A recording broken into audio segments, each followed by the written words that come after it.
Tesalonicenses. Así que yo le invito a que me acompañe a Primera de Tesalonicenses capítulo 3 y hoy veremos los versos 11 en adelante. Invito a aquel que pueda estar de pie para darle lectura a la palabra. Primera de Tesalonicenses capítulo 3 y vamos a ver los versos 11 al 13. El título para nuestro sermón en esta mañana es Lo que solo Dios puede hacer por su iglesia. Lo que solo Dios puede hacer por su iglesia. Dice así la palabra del Señor. Mas el mismo Dios y Padre nuestro y nuestro Señor Jesucristo dirija nuestro camino a nosotros. Y el Señor os haga crecer y abundar en amor unos para con otros y para con todos, como también lo hacemos nosotros para con ustedes, para que sean afirmados vuestros corazones irreprensibles en santidad delante de Dios nuestro Padre, en la venida de nuestro Señor Jesucristo con todos sus santos. Padre, gracias te damos por este tiempo, gracias por tu iglesia, gracias por la bendición, Señor, que tú nos das de estar en la iglesia. Es un regalo tuyo, Señor, que nos dé la comunidad de los santos, la reunión, Señor, donde juntos te cantamos, donde juntos nos recordamos unos a otros lo bueno que tú eres, Señor. Donde juntos nos animamos, levantamos al caído, nos acompañamos, Señor. Oh, Señor, en esta hora te pedimos que hables a través de tu palabra. Guíanos y enséñanos a través de tu palabra. Tú conoces la necesidad de cada uno de los que llegamos aquí en esta mañana, Señor, pero tu palabra es más que suficiente para cada necesidad que tengamos. Gracias te damos, Jesús. En tu nombre oramos. Amén. Como le decía a mis hermanos, hoy estaremos continuando nuestra serie de sermones sobre la carta de Pablo a los tesalonicenses. Y el título de nuestro sermón es Lo que solo Dios puede hacer por su iglesia. Miren, en los Estados Unidos hay una carrera, literalmente se llama un ultramaratón. Ni siquiera le ponen el nombre de maratón. Se llama ultramaratón. Es una carrera que se conoce como el Barkley Marathon en Tennessee, en el estado de Tennessee. Es una carrera que se hace todos los años, más o menos en esta época, de febrero y marzo. Para que usted tenga una idea, el competidor tiene que completar 100 millas, y eso es un montón, para el que sepa de eso, en 60 horas. Tiene 60 horas para completar esas 100 millas. Y esta es una carrera que tiene 40 años, o sea, por los pasados 40 años se ha estado haciendo esta carrera, y escucha este dato bien, solamente 20 personas la han completado. Por 40 años se ha hecho esta carrera, pero solamente 20 personas en 40 años la han completado. Todos los años se inscriben 40 corredores. Para que usted tenga una idea, en el año 2025 de los 40, ni uno terminó la carrera. Este año se volvió a hacer en febrero, hace unos meses atrás, 40 corredores y ni uno terminó la carrera. Así que esto es una carrera real, es una carrera para los atletas élite de alto rendimiento, es una carrera de supervivencia también, porque literalmente en el lugar donde se hace es un bosque, una montaña, y tú te vas, y es el estilo antiguo, no puedes usar GPS, es con mapas. Así que es todo un concepto de campo, de bosque.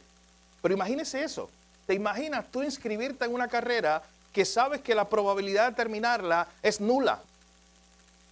Tú sabes que inscribirte en una carrera donde sabes que de seguro nadie, no solamente tú, ni siquiera ninguno de los que salieron corriendo contigo la va a terminar. Pero cuando tú comparas la Barkley Marathon, esa carrera de la cual les estoy hablando, con la carrera del creyente, hay unos puntos de comparación muy grandes. Y aquí lo que Pablo le está animando a la iglesia de Tesalónica, esta es la tercera vez que Pablo habla de la venida de Jesús, de que Jesús va a venir un día. Y recuerden que Pablo le está hablando a una iglesia que está sufriendo, que está siendo perseguida, una iglesia que es una bebé, literalmente en muchos sentidos, porque es una iglesia que acababa de nacer. Y cuando Pablo fue y plantó esa iglesia, muchos problemas surgieron. Pablo envió a Timoteo, ¿recuerdan el sermón de la semana pasada? Pablo envió a Timoteo para ver cómo estaba esta amada iglesia. Pablo envió a Timoteo para confortarlo, para animarlo, para darle la palmada en la espalda y decirle, hey, sigan corriendo, tranquilos, todo va a estar bien, Dios está con ustedes. Pero sin embargo, Timoteo terminó siendo él animado y le llevó noticias a Pablo de que esa iglesia, a pesar de que era joven, a pesar de que tenía muchos problemas alrededor, estaba firme, estaba corriendo la carrera, estaba bien. Así que Pablo lo que hace ahora, los versículos que tenemos delante en esta mañana, es detenerse para hacer una oración. Bueno, en realidad son 3. Y Pablo lo que hace es detenerse a orar por esta iglesia. De hecho, el verso que veremos en esta mañana literalmente es el mismo centro de la carta. Es como si Pablo estuviera hablando unas cosas, de momento en el mismo medio de la carta quiere detenerse para orar y luego sigue escribiendo la carta porque esta carta todavía no acaba. Son 5 capítulos. Así que imagínense por un momento esta idea donde tú vas a correr el Berkeley Marathon y sabes que no lo vas a terminar y miras para alrededor, los 40 que están contigo, ninguno probablemente lo termine, si acaso uno. Sin embargo, cuando lo comparas con lo que nos enseña la Biblia y cómo la Biblia usa una analogía y muchas veces la Biblia presenta esta idea de que nosotros también estamos en una carrera, a Pablo le encantaba eso, usar esta terminología de que el creyente está en una carrera, estamos corriendo esta carrera, pero hay una diferencia bien grande entre la carrera del Berkeley Marathon, que yo les expliqué, y la carrera del cristiano. Y son 2 diferencias, ¿sabes cuál es? Una, el que la empieza, la termina. Y vamos a ver algo aquí en este pasaje que nos muestra por qué. El que empieza la carrera cristiana, sí la termina siempre. Y segundo lugar, cuando tú empiezas la carrera cristiana y miras alrededor tuyo y tienes creyentes genuinos que son hijos de Dios, todos esos creyentes también la van a terminar. ¿Ven la diferencia?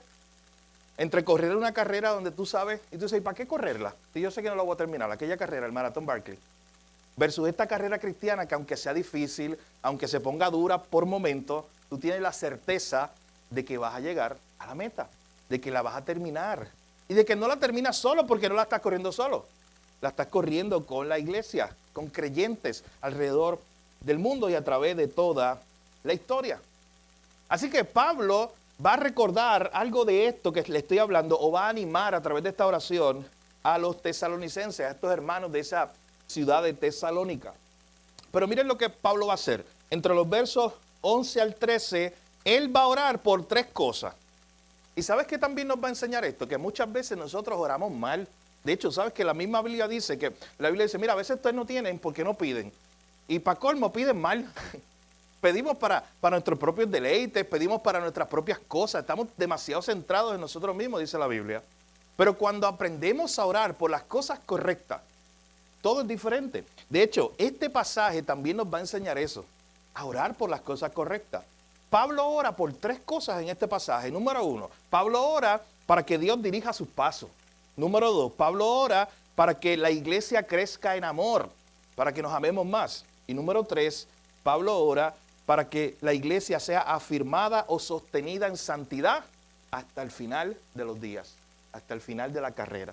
Esta es la oración del apóstol Pablo. Pero antes de ir de lleno a los versos 11 en adelante, miren el verso anterior, el verso 10, que ya lo cubrimos el pasado sermón. Pero Pablo decía que él oraba, noten, de día y de noche con gran insistencia. ¿Ustedes notan el doble énfasis de lo que Pablo quería decir ahí?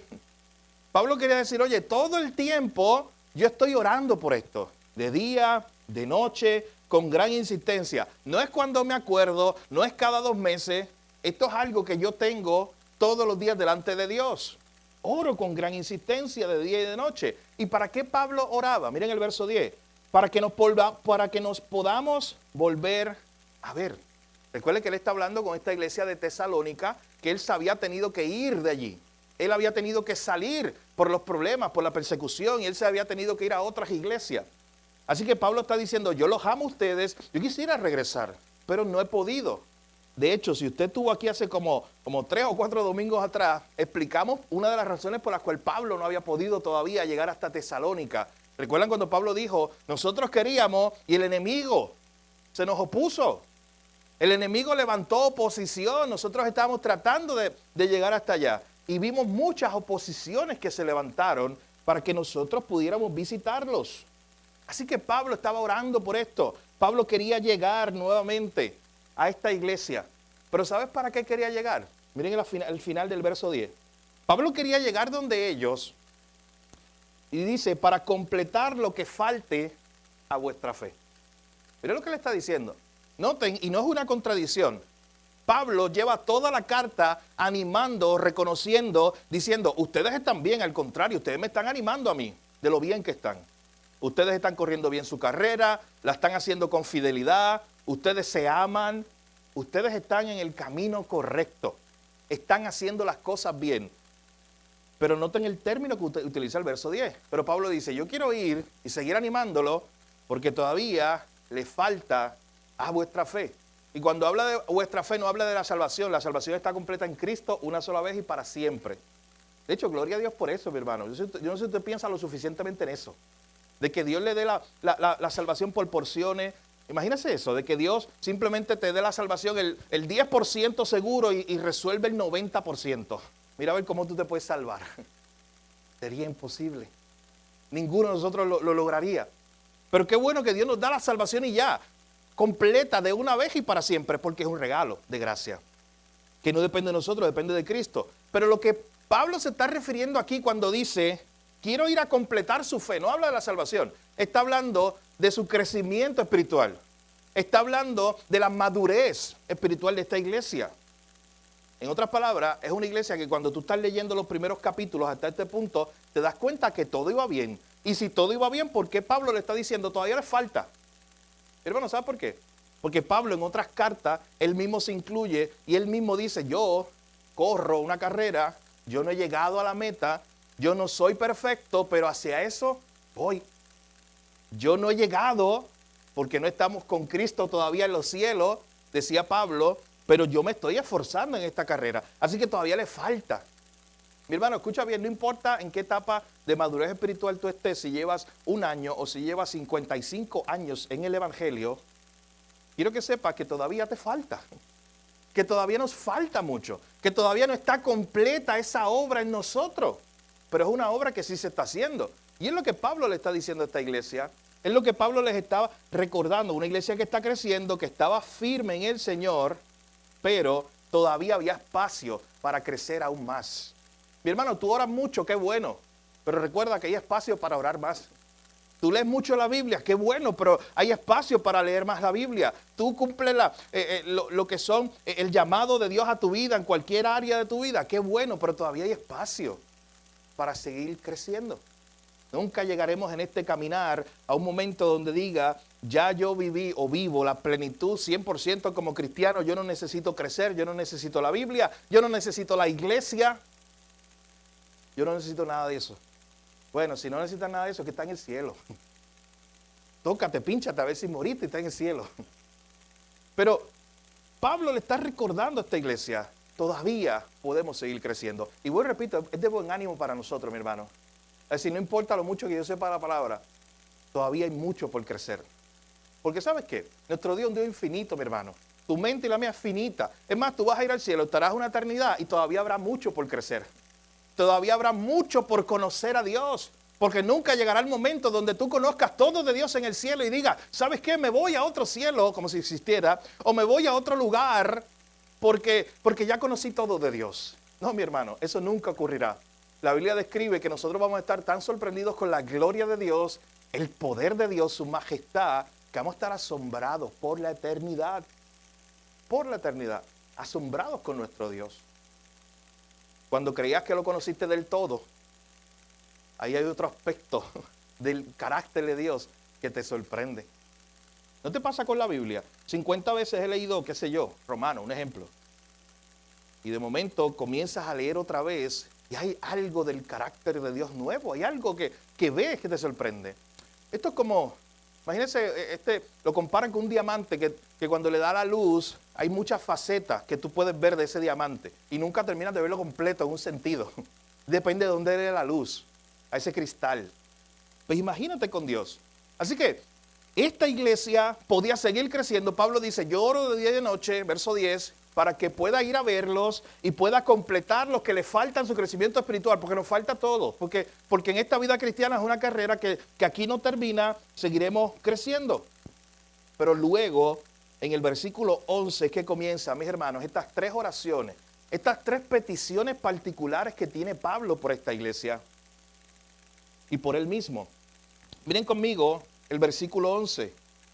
la dirección providencial. Lo primero por lo cual ora Pablo es por eso, por dirección, para que Dios dirija sus pasos. Miren lo que dice el verso 11. Mas el mismo Dios y Padre nuestro y nuestro Señor Jesucristo dirija nuestro camino a vosotros. Él está diciendo, yo quiero ir con ustedes, yo quiero visitarlos. Yo estoy orando por eso. Pero yo sé que la distancia de aquí donde yo estoy a donde ustedes están, yo no puedo recorrerla solo, yo no puedo abrir este camino, yo estoy solamente orando. ¿Quién puede abrir el camino? ¿Quién puede dirigirme hasta ese lugar para yo llegar a donde ustedes y seguir creciendo juntos? Solamente lo puede hacer Dios. Miren, antes de continuar, hay un paréntesis, pero es bien importante, porque nos habla de cristología, de quién es Cristo. Porque este pasaje dice, el mismo Dios y Padre nuestro y nuestro Señor Jesucristo tiene dos sujetos y un verbo. Y en el idioma original también está así, no fue un error de traducción. No piense que hay un error en su Biblia a los que les gusta el español. Ahí no dice, el Dios y Padre nuestro y nuestro Señor Jesucristo dirijan, en forma plural. No, mi hermano, porque aún Pablo, y lo hace aquí y lo hace en muchos otros lugares, resalta que Jesús no es simplemente un profeta más, que Jesús no es simplemente el carpintero de Nazaret, que Jesús no es simplemente un maestro, un hacedor de milagros, no, que Jesús está en la categoría de Dios mismo. Así como podemos decir y podemos ver en todo el Antiguo Testamento que Dios Padre es el que abre puertas, el que dirige, y si tú querías que Dios te abriera puertas y te dirigiera de un sitio a otro, tú orabas a Dios. Es lo mismo, Pablo está diciendo, eso mismo lo hace nuestro Señor Jesucristo. Él abre las puertas. Él tiene ese mismo poder, porque Él es Dios. El mismo Dios y Padre nuestro y nuestro Señor Jesucristo dirija nuestro camino a vosotros. Así que mi hermano, lo primero que está orando Pablo es por dirección providencial. Pablo está orando para que Dios dirija sus pasos.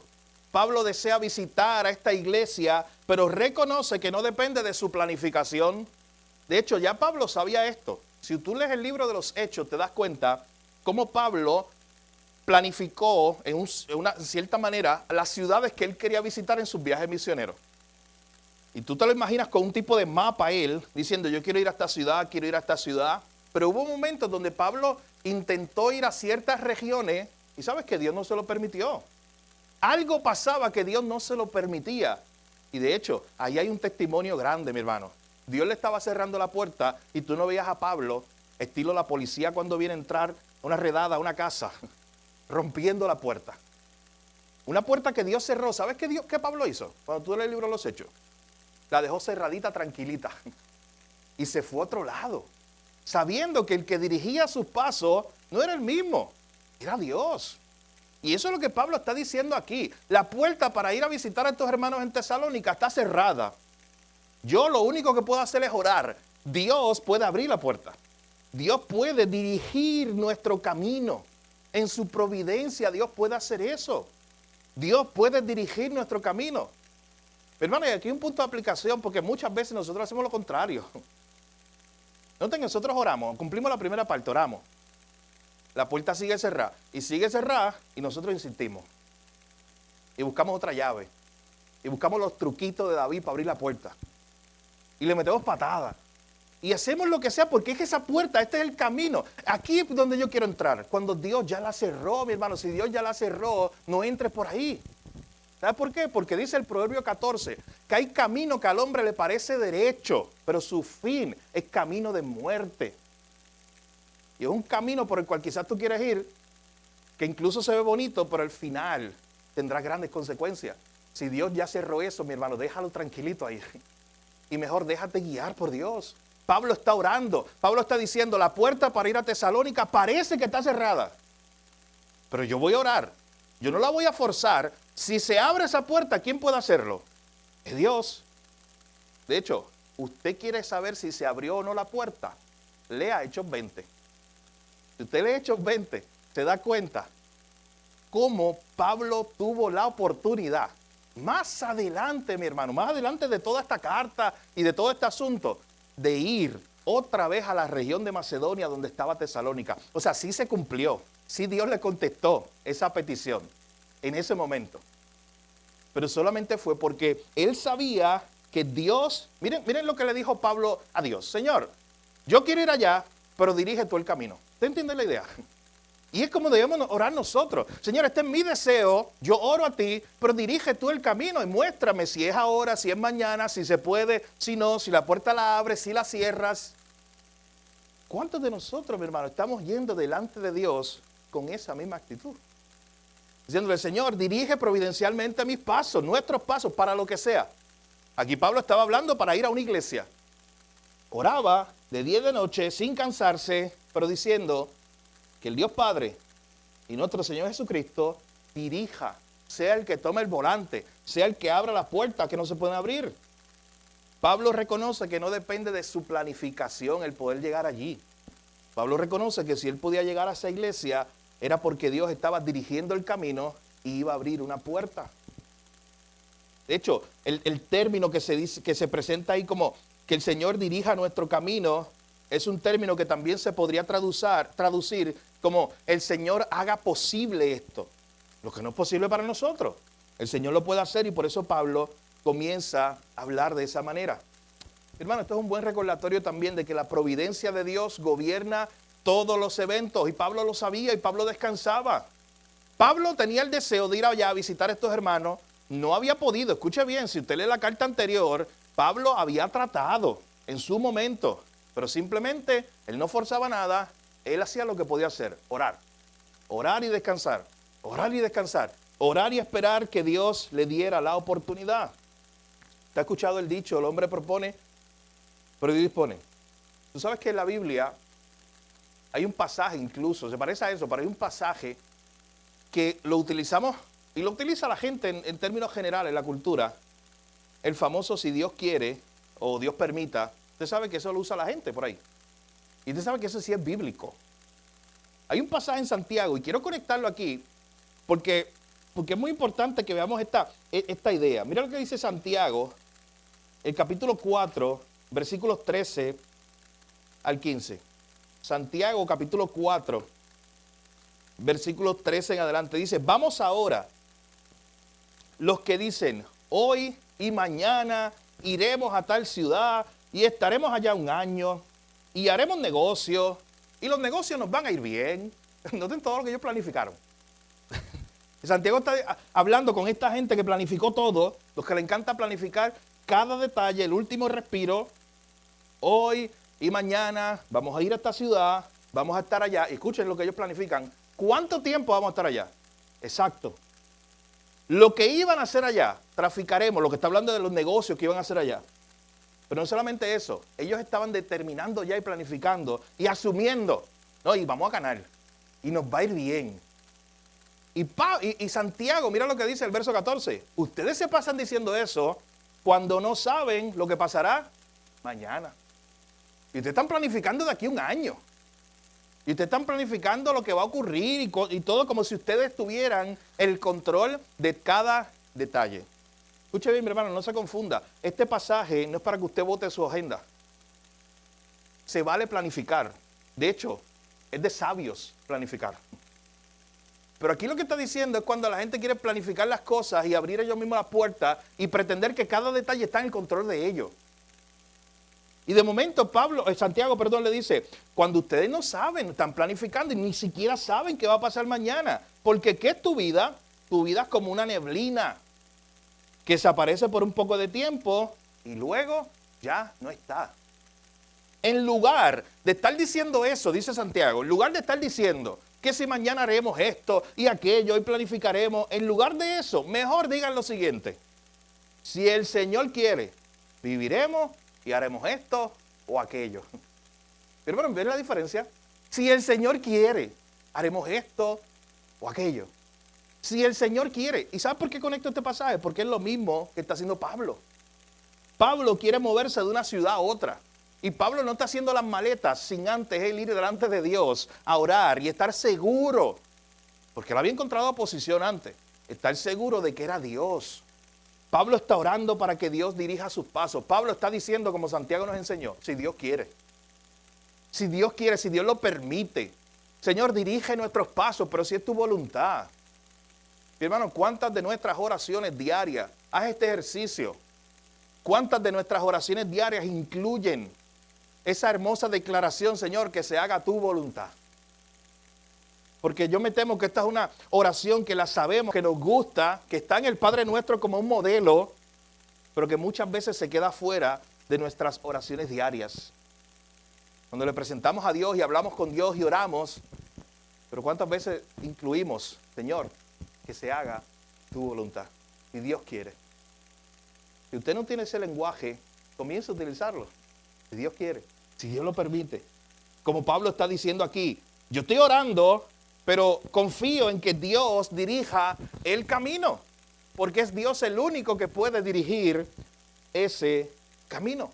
Porque Dios es el único que puede abrir puertas. Así que lo primero que Pablo ora es para que Dios guíe sus pasos. Lo primero que Pablo ora es para que Dios los dirija providencialmente. No basta con tener buenas intenciones, mi hermano. ¿Eran buenas las intenciones de Pablo de ir a Tesalónica? Claro. Porque a veces espiritualizamos las cosas. Y como son buenas intenciones lo que yo tengo para hacer algo, y estoy orando, y como que veo que Dios lo está deteniendo, simplemente porque son buenas intenciones, yo creo que tengo que entrar por esa puerta a las malas. Mi hermano, no caigamos en ese error tampoco. Tengamos cuidado porque no basta con tener buenas intenciones. Debemos depender de Dios para abrir cada puerta. La iglesia no solamente debe orar por oportunidades, sino que debe orar por la intervención soberana de Dios, aquel que las hace posible. La iglesia ora por oportunidades, la iglesia sueña, es un buen sentido, usted sabe a lo que yo me refiero. Pero usted ore, no solamente por las oportunidades, sino por la intervención, porque Dios haga, como se titula nuestro sermón, porque Dios haga lo que Él solo puede hacer. Pablo sabía que él podía orar, pero él no podía abrir las puertas para llegar a Tesalónica. Solo Dios puede ordenar las circunstancias, porque Él es soberano, Él es el que está por encima. Así que, como les decía, esta oración Dios la contestó. Esta tarde leas con su tacita de café Hechos 20, la primera sección. Y ahí usted va a encontrar cómo Dios contestó esta oración a Pablo. Y cómo sí Dios abrió el camino para que él pudiera llegar a ese lugar. Pero Pablo no solamente ora por eso, para que Dios dirija el camino, para que Dios abra las puertas. En segundo lugar, Pablo tiene una petición. Y es que esta iglesia, que ya es una iglesia amorosa, porque ya Pablo había experimentado eso, y ya si tú lees los capítulos anteriores, se nos había reconocido que esta era una iglesia que se amaban unos a otros. Pablo, en segundo lugar, ora para que ese amor siga creciendo, para que haya un amor que sobreabunde, para que las personas que pasaran por alrededor de la ciudad o de la iglesia de Tesalónica pudieran ver y decir aún de lejito, oye, mira esa gente, cómo se aman. Mira esa gente, cuánto se aman. Así que esto es un amor, y lo vamos a ver aquí, que por qué Pablo está orando para que ellos se amen más, mi hermano, porque aunque nosotros nos esforzamos para amarnos unos a otros, al final esto es un amor que Dios debe producir. Es un amor sobrenatural, porque no es un amor que está en nosotros mismos. Ellos amaban, pero podían aún amar más. ¿Ustedes notan la idea? Pablo lleva toda la carta diciéndole, ustedes han crecido, ustedes van bien, pero termina orando para que ellos crezcan más.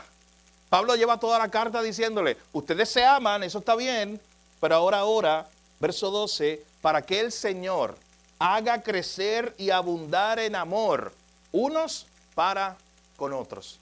Y noten toda esta idea, Pablo está diciendo, yo oro para que el Señor, el que lo puede hacer, haga crecer. Y no solamente crecer para que ustedes se amen más cada día, sino que eso sobreabunde, para que ustedes se amen de verdad. Mi hermano, ¿por qué es que Pablo ora para que Dios haga crecer el amor en nosotros? El amor por Él y el amor por el prójimo, por los hermanos. ¿Sabe por qué? Porque por naturaleza, dice la Biblia en 2 de Timoteo 3, 1 al 5, que nosotros somos, entre otras cosas, el hombre necio en su pecado, somos amadores de nosotros mismos. De hecho, el problema es que nos amamos demasiado. Somos amadores de nosotros mismos y nos amamos por encima de cualquier cosa. Nos amamos por encima de lo que amamos a Dios. Nos amamos por encima del prójimo. Y eso es lo que hace que queramos estar siempre centrados en nosotros mismos. La Biblia dice que somos amadores de nosotros mismos. La Biblia también dice que el amor que tenemos que tener los unos por los otros debe ser, Romanos 12 dice, debe ser un amor no fingido. Tú sabes que hablar cristiano es bien fácil. ¿No saben de ese idioma? Hablar cristiano es bien fácil. Dios te bendiga. Hermano, usa los términos. Eso es fácil. Eso lo puede hacer cualquier persona. Cualquier persona puede hacer eso. Pero mostrar el amor verdadero de Cristo, ese amor que está en mi corazón y que debe, míralo así, ese amor que me llenó a mí, y no es como que lo llena y lo deja ahí en el tope, no, lo sobreabunda. Y se supone que ese amor entonces llegue a otros. Mi hermano, ¿está de acuerdo usted en que los creyentes, los cristianos deben ser las personas más amorosas del mundo? Todos estaríamos de acuerdo con eso. Claro que tenemos que ser los más amorosos del mundo porque hemos experimentado el amor más grande del mundo. El amor de Cristo. El amor de Dios por nosotros. Y escucha bien, Dios no te amó, según la Biblia, cuando tú eras su amigo. La Biblia es muy clara. Dios te amó cuando nosotros éramos aún sus enemigos. Y ese amor es el que debemos tener los unos por los otros. Y Pablo dice, el Señor, el único que puede hacerlo, los ayuda a ustedes a crecer. Qué bueno que ustedes se aman. Oye, pero todavía falta. Todavía se pueden amar más. Para que crezca y abunde ese amor. Y noten lo que dice la otra parte del verso 12. Unos para con otros. O sea, primero habla de la iglesia. Y está diciéndole para que ustedes se amen más. Unos para con otros. Tú sabes que en la Biblia hay por lo menos en el Nuevo Testamento unas 30 ocasiones donde se nos presenta esta idea de unos a otros. Cuidarnos unos a otros, exhortarnos unos a otros, sostenernos unos a otros. Eso está por todo el Nuevo Testamento. Como 30 veces. Tú sabes, el término que más se repite no es sostenernos unos a otros, no es tener paciencia unos con otros, aunque eso aparece, es amarnos unos a otros. Jesús dijo, el mundo los conocerá. El mundo conocerá que Dios me envió si ustedes se aman, si ustedes están unidos. Así que lo primero que Pablo está diciéndole aquí, Pablo está orando, esta segunda oración, Señor, que el amor en la iglesia sobreabunde. Hermanos, noten que Pablo nos está enseñando a orar, por ejemplo, dándonos el ejemplo de lo que son oraciones correctas.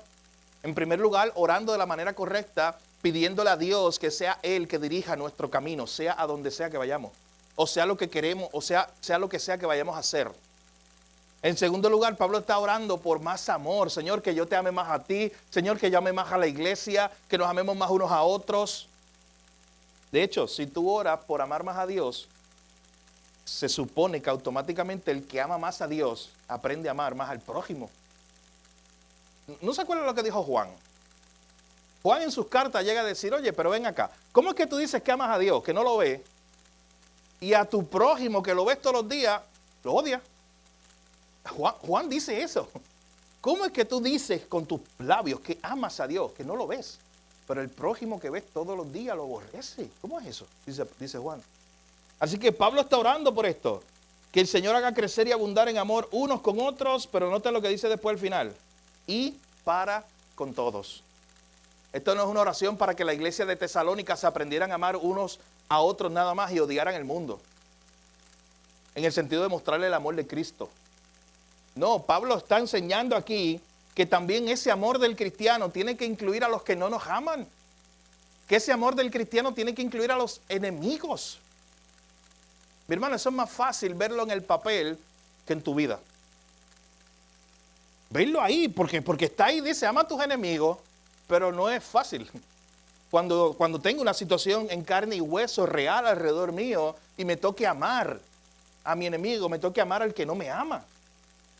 Tú sabes que Jesús llegó a decir en un momento, oye, nosotros, o cuando nosotros amamos, tenemos que amar con un amor verdadero, con el amor de Dios.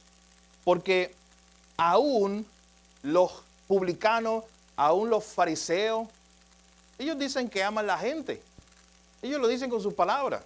Pero el amor de nosotros debe ser no fingido, el amor de nosotros debe ser real, debe ser verdadero. Tú sabes que había un autor reformado del siglo XVI, francés, que decía lo siguiente. Aquí Pablo le está pidiendo a Dios que haga por la iglesia algo que ellos no podían hacer, crecer en ese amor. Mira lo que dice este autor. Dios muchas veces nos exige lo que está por encima de nuestra capacidad, para que podamos aprender a pedirle poder a Él para lograrlo. Por ejemplo, Dios nos dice, mira, tienes que amar a tu enemigo. Y tú dices, pero eso es imposible. ¿Y sabes qué? Humanamente es imposible. Escuche bien, imposible. Pero por eso está ahí, para que tú dependas de Él. Para que tú vayas a Dios y le digas a Dios, Dios, esto está demasiado difícil. ¿Cómo yo voy a amar a esta persona? Esto parece imposible. Señor, pero dame tú ese amor porque tú me amaste a mí cuando yo era peor que esa persona. Cuando yo era tu enemigo. Así que muchas veces Dios nos pide que hagamos ese tipo de cosas. Ama a tus enemigos. Ama con esta clase de amor. Cuando Él sabe que para nosotros no es posible hacerlo humanamente. Pero ¿sabes para qué? Para que dependamos más de Él. Para que nos aferremos más a Él y le digamos, Señor, ayúdame a amar con este amor. Con este amor tuyo. Noten la palabra que Pablo utiliza para que el amor crezca y abunde. Está hablando de que se desborde ese amor. El amor es fruto del Espíritu Santo, nos dice Gálatas capítulo 5. No es un amor emocional. Refleja al final de cuentas el amor de Dios. Es un amor que no compramos, es un amor que no fabricamos nosotros. Y es por eso que necesitamos orar para que Dios lo haga. Es por eso que necesitamos orar para decirle, dame amor por el prójimo. Señor, dame amor aún por los enemigos. Pero recuerde que esa oración siempre comienza, Señor, dame más amor por ti. Porque vuelvo y repito, mientras más yo amo a Dios, más voy a amar a mi prójimo, que está creado a imagen y semejanza de ese Dios. Solo Dios puede transformar corazones egoístas en corazones que aman sacrificialmente. Eso solo lo puede hacer el Señor. Solo Dios puede transformar corazones que están demasiado centrados en sí mismos y hacer que ya no vivamos para nosotros mismos, primero para Dios y después para nuestro prójimo. Eso solo lo puede hacer Dios. Usted ve a un hermano que se desborda por servir al prójimo. Eso es un hermano, escuche bien. Eso es un hermano que si lo hace con el corazón correcto y de la forma correcta, lo hace porque él está como desbordando. El amor de Dios es tan grande que se le desborda, se sale por los poros. Esa es la idea. Así que todo lo que Pablo está diciendo aquí, en segundo lugar, él está orando por eso. Que el Señor, el único que puede hacer que este amor crezca en ustedes, los ayude a amarse unos con otros, pero amarlos a todos, aún los enemigos. Y allí la iglesia de Tesalónica sabía que tenían muchos enemigos. Allí la iglesia de Tesalónica sabía que había gente que buscaba perseguirlos incluso. Pero Pablo le está hablando o les está exhortando a que se amen unos a otros. Termina diciendo el verso 12, como también lo hacemos nosotros para con ustedes. Esto es como una cadena, como si Pablo estuviera diciendo, Dios nos ha amado, nosotros los amamos a ustedes, ustedes aprendan a amar con ese mismo tipo de amor a otros. Pero miren cuál es la tercera y última oración que hace Pablo. En este pasaje Pablo está orando, Pablo está en primer lugar diciendo, Señor, dirige nuestros pasos. Señor, si nosotros nos vamos a mover de aquí a allá, es porque solo tú puedes abrir puertas, dirigirnos, Señor, en tu providencia. En segundo lugar, Pablo está orando para que Dios haga y produzca el amor en la iglesia, en los hermanos, un amor que no es natural, un amor que viene de Dios. Y en tercer y último lugar, Pablo está orando para que estos hermanos y todo creyente al final de cuentas seamos afirmados en nuestra fe, en nuestro crecimiento hasta el final. En otras palabras, Pablo está orando para perseverar en santidad hasta los últimos días, para que perseveremos en santidad hasta el final de la carrera. Dios debe afirmar nuestros corazones en santidad hasta el fin. Eso es lo que dice el verso 13. Dios debe sostenernos en el camino, afirmarnos, para que cuando Él llegue y se acabe la carrera, cuando ya venga Cristo, todos estemos como fieles creyentes que llegaron allá a la meta, fieles creyentes afirmados en santidad. Mire lo que dice el versículo 13. Esa es la última oración que hace Pablo. Para que sean afirmados vuestros corazones, irreprensibles en santidad delante de Dios nuestro Padre, en la venida de nuestro Señor Jesucristo con todos sus santos. Tú sabes que esta es la tercera vez, yo se lo dije al inicio, pero esta es la tercera vez que Pablo habla de la venida de Jesucristo. Esta carta de Tesalonicenses está llena de referencias a eso. Vaya y vea al final del capítulo 1, vaya y vea al final del capítulo 2, y ahora al final del capítulo 3 dice lo mismo. O una idea parecida de la venida de Cristo. Y sabes que aquí no se acaba, porque vamos a seguir estudiando este libro, y él sigue hablando de la venida de Cristo. Pero noten lo que está ocurriendo aquí. Pablo está orando para que esta iglesia sea fortalecida. La idea de afirmar, literalmente aquí, es la idea de hacer firme los pies. De que esta gente esté sólida en su caminar cristiano. Para que el Señor los ayude a seguir viviendo en santidad. Noten por qué utiliza el término para que ellos sigan irreprensibles en santidad. Y usted dice, oye, pero aquí la gente, los cristianos, una iglesia, la iglesia de Tesalónica, se podía afirmar de ellos que eran irreprensibles en santidad. Porque a veces vemos esos términos, mi hermano, pero ¿sabes qué? La idea de santidad del creyente bíblica no es una idea de perfección aquí en la tierra. Es una idea de una santificación progresiva. Es una idea de un crecimiento en santidad. Es una idea de que ya tú no amas los pecados que amabas ayer. Es una idea de que ese viejo hombre, recuerdan el lenguaje de Pablo en Efesios cuando dice, despojándonos del viejo hombre y vistiéndonos del nuevo. Eso es crecer en santidad. Es esta idea de cuando nos vamos quitando las ropas viejas de lo que éramos nosotros muertos en nuestros delitos y pecados y nos vamos vistiendo con la ropa nueva en Cristo Jesús. Eso es la santidad. Eso es lo que Pablo está diciendo. Yo oro para que ustedes sigan corriendo esta carrera hasta que venga Cristo, para que ustedes sigan creciendo en santidad. Sigan diciéndole que no al mundo y sí a Jesús. Sigan alejándose cada día más del mundo y pareciéndose más a Jesús. Eso es crecer en santidad.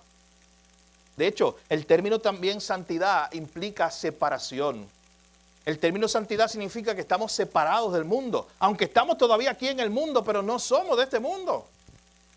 Es por eso, mi hermano, que no nos podemos parecer al mundo. Es por eso que la iglesia, el creyente, es una contracultura. Yo no puedo decir soy un creyente genuino, hijo de Dios, si todavía el 100% de mi vida gira alrededor del mundo. Tuvo que haber un cambio. Tuvo que haber un choque con la cruz que no me dejó igual. La Biblia dice, 2 Corintios 5:17, de modo que si alguno está en Cristo, nueva criatura es. Escuche bien, mi hermano, Dios no hace arreglitos contigo. Dice que es una nueva criatura, te rompe y te hace de nuevo. Y te forma a imagen de Cristo. Eso es la santidad. Y Pablo está diciendo que él ora por esta iglesia, por estos hermanos, para que aún hasta el final, la venida de Cristo con sus santos, ellos puedan mantenerse irreprensibles en santidad. Ellos puedan mantenerse firmes. El término que él utiliza es afirmados vuestros corazones, irreprensibles en santidad. Que el Señor nos ayude, mi hermano, porque esa es la meta final. Es una santidad progresiva que no estará completa hasta su venida. Es lo mismo que Pablo le dijo a la iglesia de Filipo en Filipenses capítulo 1, cuando le dijo, la obra que Dios comenzó en ustedes la va a perfeccionar hasta el día de Jesucristo. Tú y yo como creyentes estamos siendo en las manos de Dios perfeccionados. Estamos siendo amoldados. Él nos está santificando. Claro, que quizás no te gustan las herramientas que Dios utiliza para santificarte. Eso es para otro día, otro sermón. Pero Dios lo está haciendo. Dios está utilizando herramientas, cosas, circunstancias, a veces hasta personas, para que tú crezcas en santidad, para que tú te parezcas más a Jesús. Y Pablo está diciendo, oro por eso, para que ustedes estén firmes, sus corazones, irreprensibles en santidad, delante de Dios nuestro, cuando venga Jesús. Aún hasta ese último día. Noten lo que dice al final, en la venida de nuestro Señor Jesucristo con todos sus santos. Mis hermanos, no es el creyente el que se mantiene solo tratando de vivir para Dios el resto de sus días. Oye, eso fuera bien desesperanzador, ¿sabes? Si la Biblia lo único que te dijera, mira, este es el estándar es Jesús, tienes que parecerte a Él, arréglatelas como puedas y trata de llegar para ver si al final de los tiempos te parece a Él. No, mi hermano. ¿Tú sabes lo que Dios hace? Él nos da el estándar, Él nos dice, Cristo es el estándar de santidad. Tú te tienes que parecer a Él. Tienes que esforzarte en el camino, pero sabes que no lo haces solo. El Espíritu Santo en nosotros. Es Dios mismo en nosotros produciendo lo que no podemos producir. El fruto del Espíritu Santo, por ejemplo. Él está con nosotros, mi hermano, ayudándonos a crecer. Un autor le llama esto una responsabilidad dependiente. Tú eres responsable de leer tu Biblia, de venir a la iglesia, de orar, de crecer. Oye, pero tú puedes hacerlo solo. No. Tú eres 100% dependiente de la obra del Espíritu Santo en tu vida para que te ayude a crecer en santidad.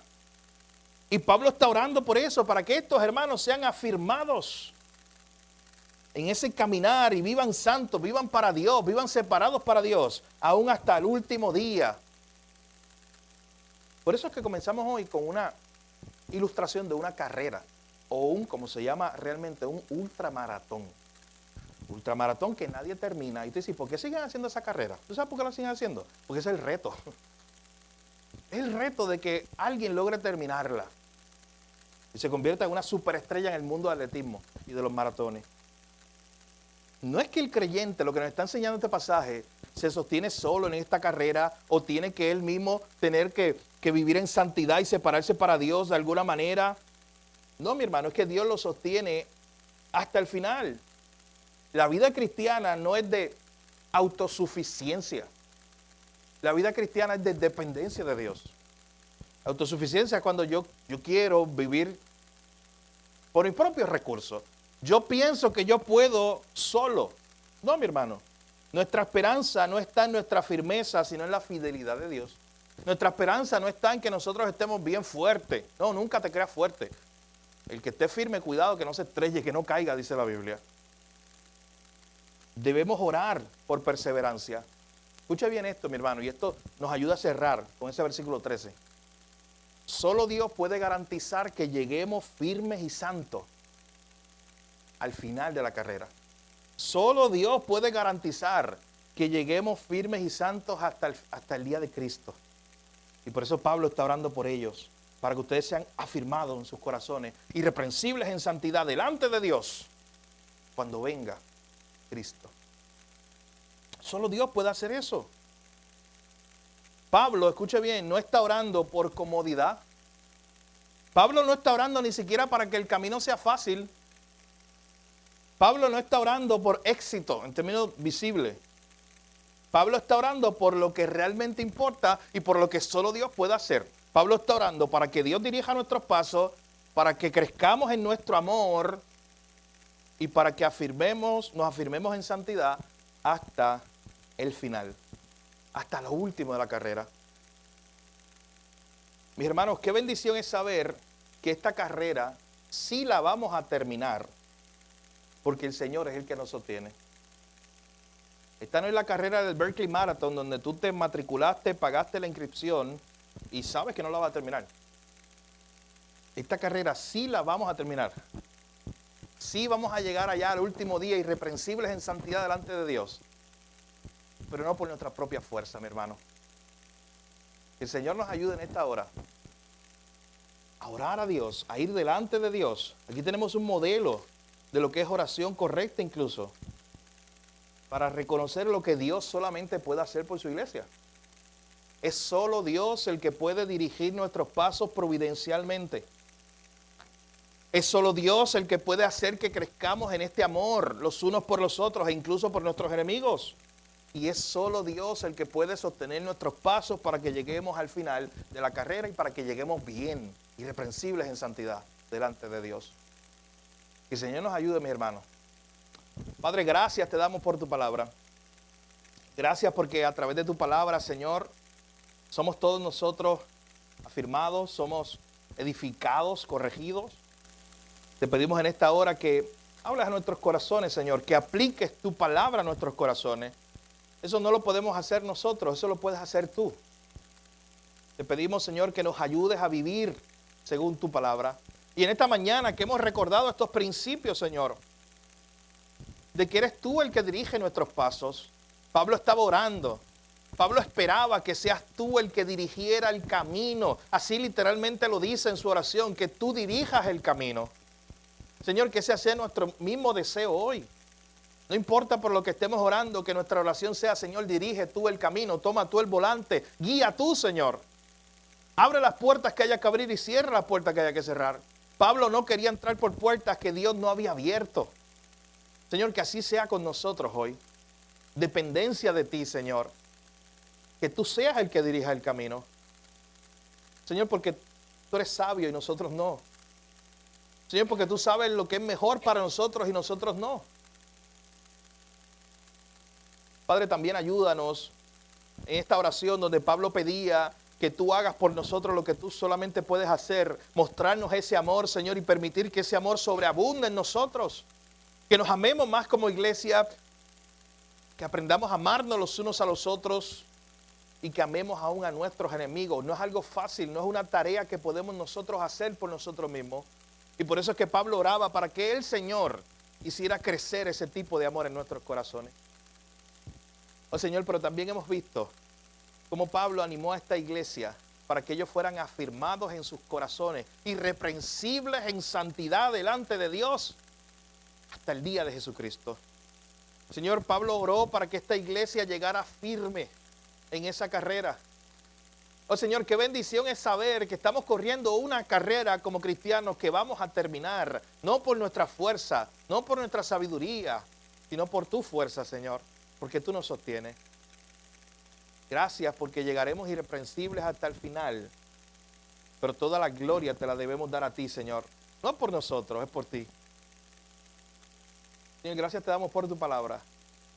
En tu nombre oramos, lo pedimos todo. Amén.